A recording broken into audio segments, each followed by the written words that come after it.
Sho'rchi tumanida bor mehrimiz shu vatan, shu xalq uchun shiori ostida sog'lomlashtirish oyligiga start berildi. Aksiyaning mohiyati shundaki, ehtiyojmand bemorlarga tezkor va manzilli yordam ko'rsatiladi. Hududlarda ijtimoiy himoyaga muhtoj, kambag'allik reyestriga kiritilgan aholi orasida kasalliklar erta aniqlanadi. Bemorlar yashash hududining o'zida bepul sog'lomlashtiriladi.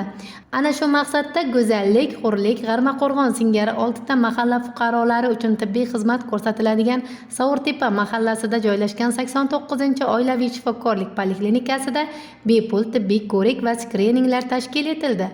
O'zgalar parvarishiga muhtoj, keksalar, yotib qolgan, nogironligi bor bemorlar esa maxsus mobil brigadalar tomonidan uy sharoitida tekshiruvdan o'tkazilmoqda. Sog'liqni saqlash vazirligining 102-buyrug'i bilan sog'lomlashtirish oyligi rejalashtirilgan. Bu sog'liqni saqlash oyligining shiori bor mehrimiz shu vatan, shu xalq uchun degan shior ostida o'tkazilyapti.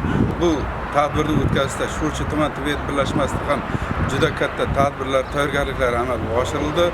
Buni o'tkazish uchun 125 ga yaqin vrach, 235 ta patronaj hamshiralar va 104 ta amaliyot hamshiralar, qo'shimcha laborantlar, qo'shimcha tor mutaxassislar jalb etilgan. Buni o'tkazishdan maqsad kambag'allik reyestriga kiritilgan 525 ta xonadonda 2321 nafar fuqarolarni tibbiy ko'rigini o'tkazish, undan tashqari skrininglarni o'tkazish, undan tashqari surunkali 3-4 guruhga kirgan bemorlarimizni tibbiy ko'rikdan o'tkazib, ularni saralab olish va bular saralab olinganlarda individual reja asosida tuman, viloyat, respublika darajasiga saralab ularni davolashni rejalashtirganmiz. Tibbiy ko'rik davomida xastalik tashxisi bilan tasdiqlangan bemorlar uchun individual sog'lomlashtirish rejasi tuziladi.